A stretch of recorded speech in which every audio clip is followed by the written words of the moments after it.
Hey, good afternoon, everybody. I mentioned earlier, my name is Vince. I work at Flownex in South Africa. My work involves some development work as well as some high-level technical support. What I'd like to do today is to talk you through some tips and tricks on how to use Flownex effectively. Some things that I've picked up over the years that I've been using the software, and basically just to give you guys an inside look as to how we at Flownex use the software. Just before we get going, I'd like to just give a quick overview. First, just for anybody who's new to the software, I'd like to give a really quick introduction as to what Flownex is. Then I'd like to begin a discussion around what we think about before building a network. So actually before you start dragging and dropping components, what are we thinking about? What are the important things to consider? Next, I'm going to be looking at some user input tips, things that you can actually do inside of the software, hotkeys, little shortcuts, things that can just save you time. The next thing I want to talk about, sort of leading on from what we think about before building a network, is some tips for working on large networks. A couple things just to keep in mind, and yeah, some good practices for those applications. Next, I want to talk about the components that we use most often.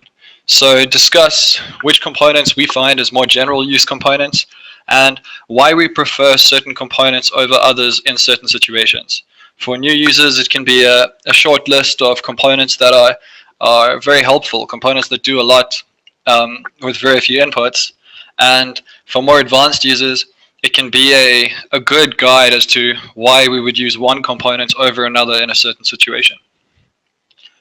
And then lastly, I'd like to talk briefly about time step and increment selection inside of Flownex. Often increments are just a number on the pipe component. I want to talk about when this input really matters, and then when selecting time steps, what are good values to choose, and how do we go about refining our time steps? How can we be confident in our results? Okay, so to get started, just for anybody who's new to the software, Flownex is a one-dimensional system simulation software package. We use it for system analysis, so that could be design applications or operation applications, even maintenance, where you're looking at replacing components and understanding what effect this component being replaced will have on the system. The software itself is based around one-dimensional flow components and two-dimensional heat transfer components. This basically allows us to build a conjugate heat transfer network, simulating both the heat transfer and the fluid flow, and ultimately forming a full system solution. Flownex uses a CFD pressure correction method, or a CFD-based pressure correction method, for both steady state and for transient or dynamic analysis. The software also includes a couple of analysis features just to help the engineers out. We have a designer, optimizer, and sensitivity analysis function. This is basically just there to assist engineers in making automated changes to an input to achieve a particular result on another input. Perhaps you want to change a pipe diameter to achieve a particular velocity in a pipe, or you would like to change a heat exchanger length to maximize the output power of a particular cycle. So these analysis functions are there to just make this process a bit easier. Flownex itself includes a couple of different fluid types. We have fluids for liquids, for gases, and for two-phase fluids, but then we also have a couple of other fluids aimed at mixtures and more non-traditional fluids like settling slurries, for example.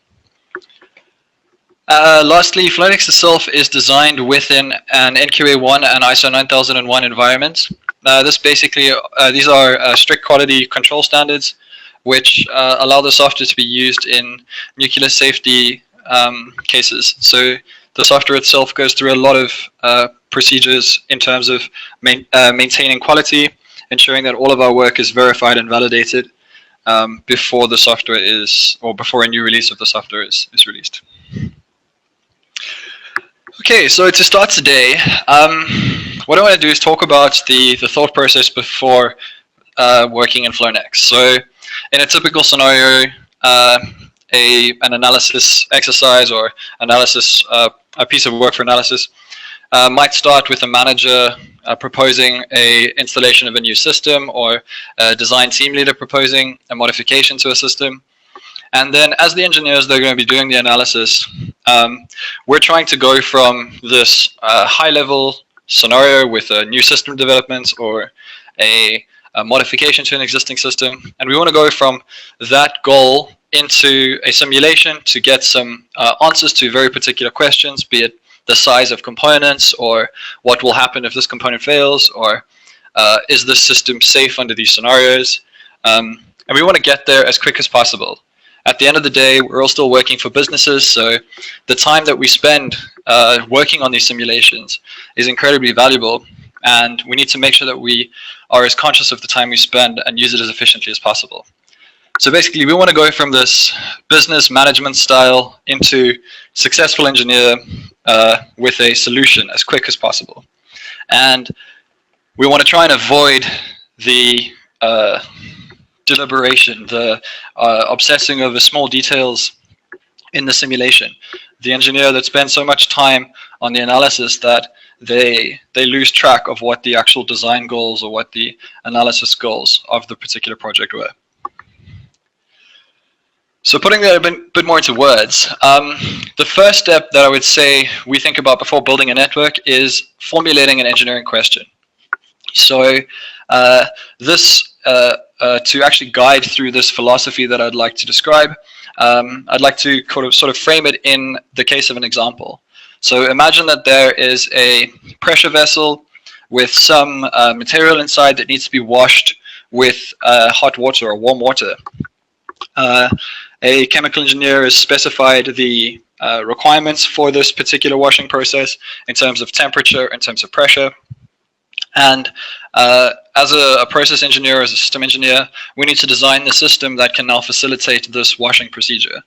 We want to have a pressurized vessel with the level in it, and then we want to have some spray nozzles at the top, which can allow this warm water to be sprayed over our material and ultimately wash it.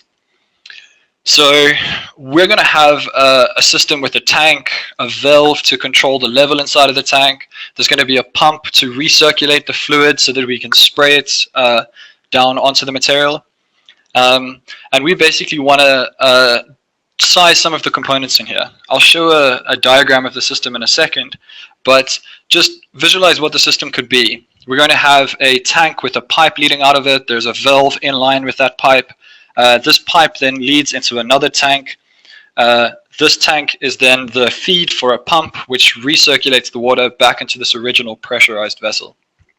So in terms of the engineering questions we're trying to answer here, the system design really, or at least for this exercise, will focus around two aspects. What valve should we use? So what should be the CV of the valve?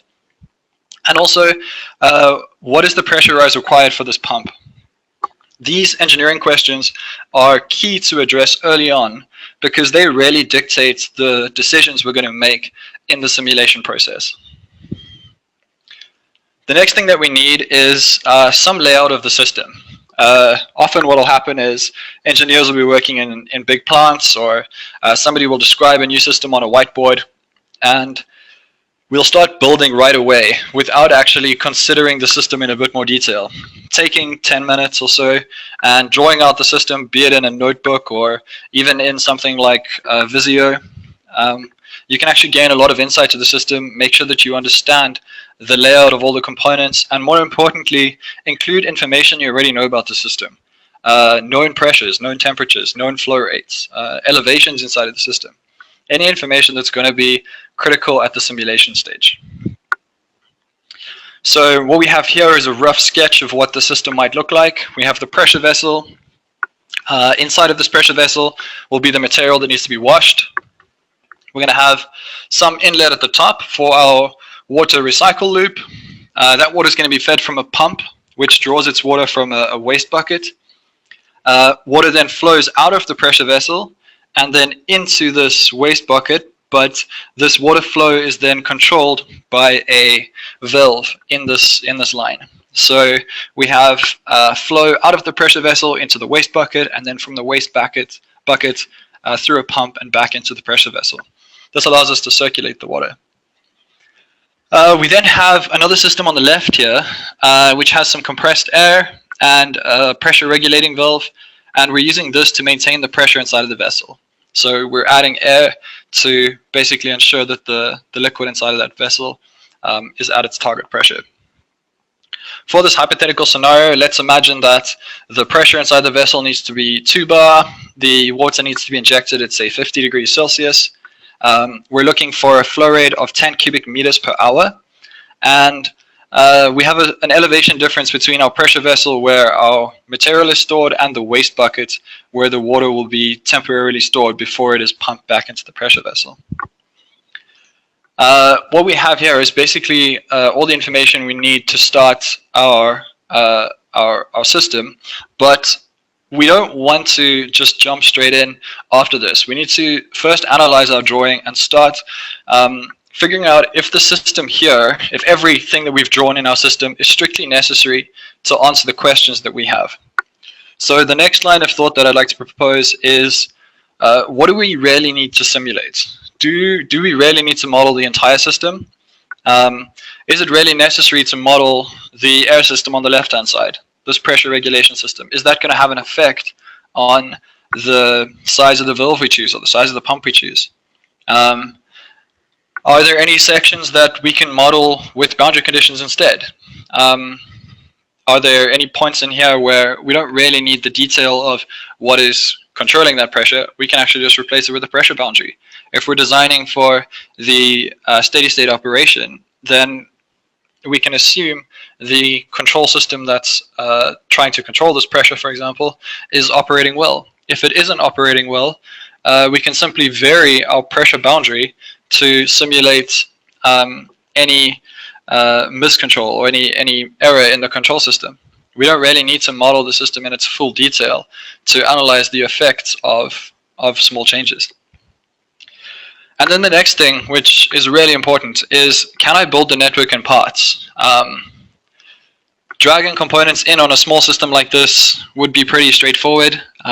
If we made a mistake on the inputs of any of these components, it wouldn't be the end of the world.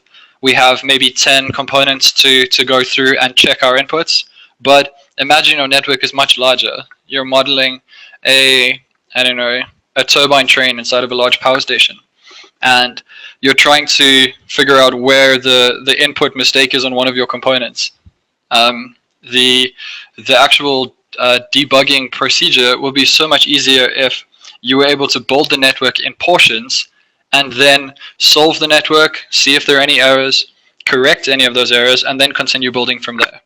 So basically correcting your mistakes before you go and repeat them. So if we take a look at the system, like I mentioned, the system on the left-hand side with the air, we could basically ignore that. This could be treated entirely as a pressure boundary condition on our pressure vessel. We say that the compressed air system is operating as designed and is maintaining the pressure at 2 bar. So any flow regarding the air on the side wouldn't really add any value to our simulation. The next thing is, if you look at the area inside the green box here, we could simulate that area and have a completely valid network or branch in a network with the relevant boundary conditions. We'd have a pressure boundary on our pressure vessel, we'd have a pressure boundary on our waste bucket, which would be exposed to atmosphere, and then we'd have all of the specifications for the components in between. So we'd have a valid network that we could solve at this point. We wouldn't need to model the pump and any of the piping at the top here in the recirculation loop before we could actually solve this network. So we could build half of it, test that our network solves, correct any mistakes in our inputs, and then after we've done that, move on to modeling the remainder of our network. So that's exactly what I'd like to do. I've got a blank Flownex project over here, and what I'd like to do is go through the steps that I would use in building that. So we have, I'll jump back to here. So we have a pressure vessel with the pressure maintained on the surface at 2 bar. So the way in which I'd like to do that is use an open container.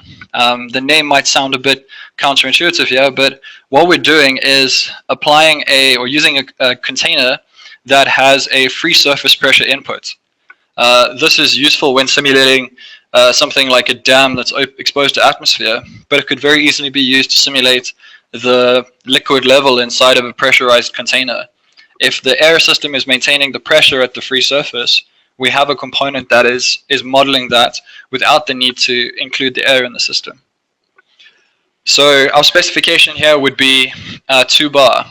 Small note, inside Flownex we can actually type the unit straight after the number. So instead of typing, instead of changing the unit to bar and then adding the value, we can simply type the value and then add the unit afterwards in text, and Flownex will automatically adjust that unit. So it saves a bit of time if you're inputting a lot of information. This tank over here, we're going to just assume that the level inside the tank is maybe 1 meter. I'm going to assume that the tank has a diameter of about 1 meter. The geometry I'm choosing here is completely arbitrary. I'm just using this as an example to explain my thought procedure. So try not to focus too much on the numbers. Think of the philosophy behind it. We then have our pressurized vessel connected to a hand-operated valve, and then some control valve, and then our waste bucket. So let's put some stuff in there. So we have a hand-operated valve. For now, I'm just going to use one of the valves in the Miller library, or the Miller section of the valves library. Here we can find something like a ball valve. That would be pretty reasonable as for a hand-operated valve. One thing you might notice, once I connect a flow component to a tank, you'll see a couple extra inputs will appear. You'll see that the height input is now an option, so I'm just going to specify that. And then also there is a connection fraction. This describes where this component is connected in relation to this tank. Is it connected at the bottom? Is it connected halfway up? Is it at the top of the tank? This is important for calculating any pressure due to the level inside of the tank. What effect that will have on the pressure at the outlet or at the inlet to this component. So here I'm just going to choose a couple inputs. Once again, I'm using the unit inside of the input. As soon as I press enter afterwards, it will automatically change the unit to what I've typed in. You can do this for any of the units in Flownex. If you're wondering about what to choose, just look on the drop-down list. One thing I just must stress is that it is case sensitive. So if you are specifying a pressure in kilopascals, make sure that the K is lowercase, the P is uppercase, and the A is lowercase. If you don't specify it in that way, Flownex will not interpret it as the correct unit, and it'll give you an error. Okay, so we have a hand-operated valve. We need some kind of control valve. For that, I'm just going to use the ANSI control valve. I'll talk a bit later about the components that we use most often and when we would use one valve over another valve or one component over another component. So we have the valve. Let's add some piping. So I'm just going to use the standard pipe component. This pipe is going to deal with the elevation difference between our tank at the top, our pressure vessel, and the tank at the bottom, the waste vessel. So let's grab another container for that. Okay. So this container over here, I'm just going to make a little bit smaller. Instead of it being 1 meter level, I'm just going to say half a meter. Its free surface is 1 bar, and then its elevation is 0. Diameter, we can say 500 millimeters. It can be a smaller tank. This pipe would most likely be connected at the top of the tank, so I'm going to specify its height fraction as 1. That way, the liquid level inside here wouldn't have any influence on the flow rate through the system. Our valve position can be controlled independent of the level here. Okay, that should do it for that setup. One thing that I have forgotten is the elevation specification on this tank at the top. So if we go back to the diagram, this pressure vessel I've chosen to be at a 10 meter elevation. Think of it as a constraint inside the plant. There's an existing vessel that you want to use, but the other vessel that you're going to use is a different elevation. So I'm busy modeling that by just changing the elevation input. If you're ever unsure of this elevation, you can actually add these inputs as result layers. If you click on the results tab and click result layer setup, you can drag in elevation, for example. Let me just remove this one. Elevation, right click, add a result layer, and then drag and drop the elevation in here. You can convert that to generic, update it, and then see in a scalar plot through these colors what the elevation specification on the components are. So if you're modeling a large network where multiple components need to have elevation specifications, and you just want to do a quick glance at the network, almost like a sanity check, then I'd recommend looking at using the result layers. It can be very easy at visualizing some of your inputs. So I'm just going to turn that off. Okay, so we have a pressure boundary condition indirectly specified here because we've specified the free surface pressure. Adding a pressure boundary would be overkill. So we do, however, need to specify a temperature though. So I'm going to get a boundary condition, I'm going to attach it to the tank, and then I'm going to specify temperature. If you remember from earlier, 50 degrees Celsius is going to be that temperature. And then lastly, we need to specify a fluid.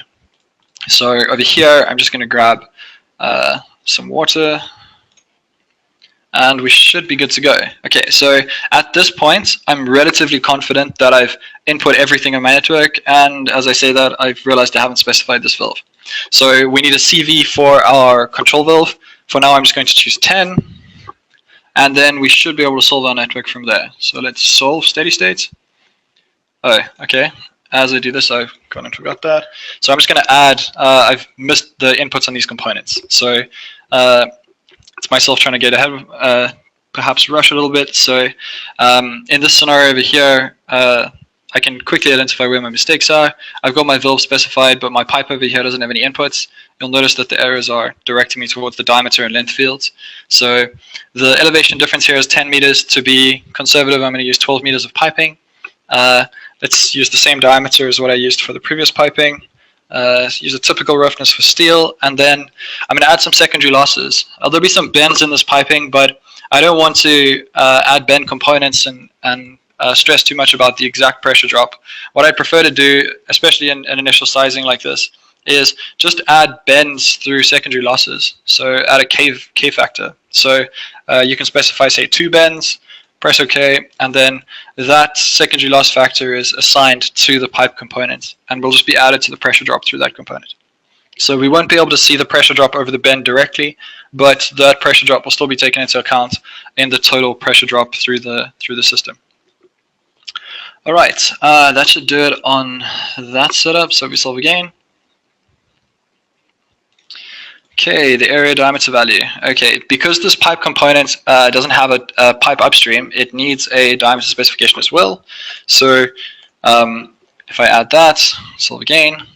Okay, now we have a solution that's at least the solver has completed. We still need to look at our results and just ensure that everything's specified correctly. But just in, what is this, 1, 2, 3, 4, 5 components, you can actually make a couple of small mistakes here and there. Imagine if I'd gone ahead and built an entire system after this. Tracing back to find these small mistakes might be incredibly time consuming. So making these small mistakes now doesn't cost very much time. But later on, if you've copied this component multiple times, or I don't know, you've added additional components in the system, and an incorrect specification on one component is actually creating a problem on other components, you could have a really hard time trying to track down where your mistake was. So I strongly recommend this procedure of building the network in sections, trying to find the smallest area that we can model, and then go ahead and model that, and then add some additional sections of the network afterwards. If we look at the results inside of the system, you're going to notice that there is no flow. This valve component here has an opening, which I need to specify as 1. And then we should have some flow rate results. If we look at the volume flow, we have 13 cubic meters per hour. So that's close to the target flow rate that I'm looking for, but not quite there. To actually get this valve sized correctly, what I need to do is vary the CV value until I get my total volume flow to 10 cubic meters an hour. So perhaps I choose 5 as my CV value. I get a volume flow of 6.87. So I know my solution lies somewhere in between there. So we can use the design feature. We just add a designer. What I recommend doing is just naming these. When you build large systems, you can end up with, say, 10, 20, maybe even more different designer configurations. So naming them really helps when it comes to making small changes to your system and rerunning the designer. Here we want to vary the CV value. We know that our limits are 5 and 10 from our small tests. And then we'd like to achieve a total volume flow of 10 cubic meters an hour. One thing just to keep in mind, please check the units over here. Because I changed my result to cubic meters per hour, this is also in cubic meters per hour, but occasionally I do forget and leave that on, say, cubic meters per second and specify a target value as if it was cubic meters per hour. So just pay attention here. This is going to save you a bit of trouble in the long run. Okay, that should be our designer specified. If we now go back, we can run that designer. This should vary the CV value until our total volume flow is 10. So now we can see our CV of about 7.27 is a ideal CV to use for this valve. Obviously, we're not going to get that exactly, but that's going to be our preliminary value before we start looking at some catalogs from manufacturers. All right, the next part of our system can then be the pump and then any piping that's going to be needed to get back to the pressure vessel. So we have another hand-operated valve. So let me just take this component and copy it, just paste it over here. When you copy and paste components, it will retain all of its inputs. So if you're using a pipe component that's very similar to a previous pipe, you might as well copy that. It's going to save you a bit of time in specifying its inputs. So we have a hand-operated valve. We're going to need a pump. In this case, I'm going to use the basic centrifugal pump. This component is very good at, or very good for when you're doing pump sizing applications. It doesn't require a pump curve, and we can fix the mass flow inside of the components, and it will design itself in terms of the head required and the volume flow required to achieve that particular mass flow. So this can be very handy for pump sizing applications. We're then going to need some piping. So when you're adding a pipe, you can actually press or just tap the shift key on your keyboard and it'll rotate the component. If you do this many times and Windows has sticky keys on, you're going to get a pop-up. I just recommend you quickly Google that and figure out how to turn sticky keys off, and then that should never bother you again. So let's put that over there.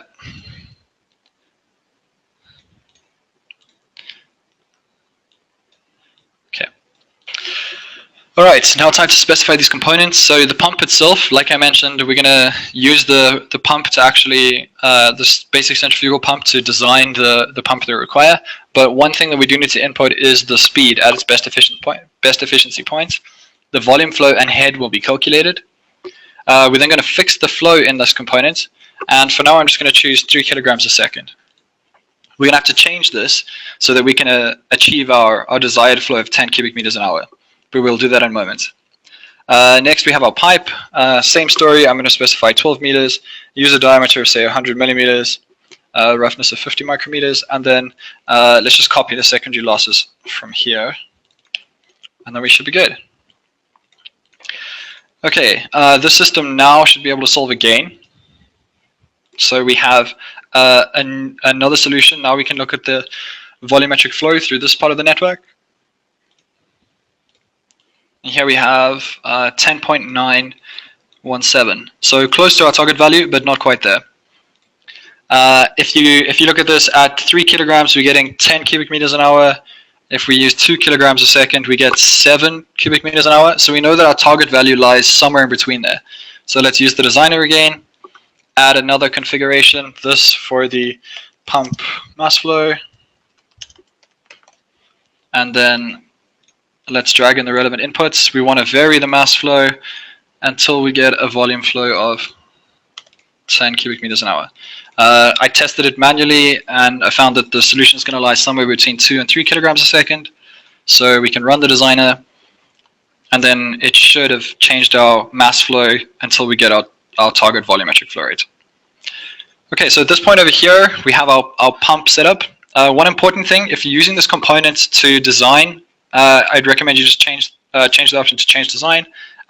What that does is it will change the head and volume flow inputs to the head and volume flow inputs that are required to actually perform identically as if this component had a fixed mass flow in it. So it'll basically add the required amount of head to overcome the pressure drop in the rest of the branch, and then it'll specify a volumetric flow rate that would be equal to the mass flow that you've just specified. So if you remember from earlier, we tried to design for 10 cubic meters an hour, and as a result, our best efficiency point is also at 10 cubic meters an hour.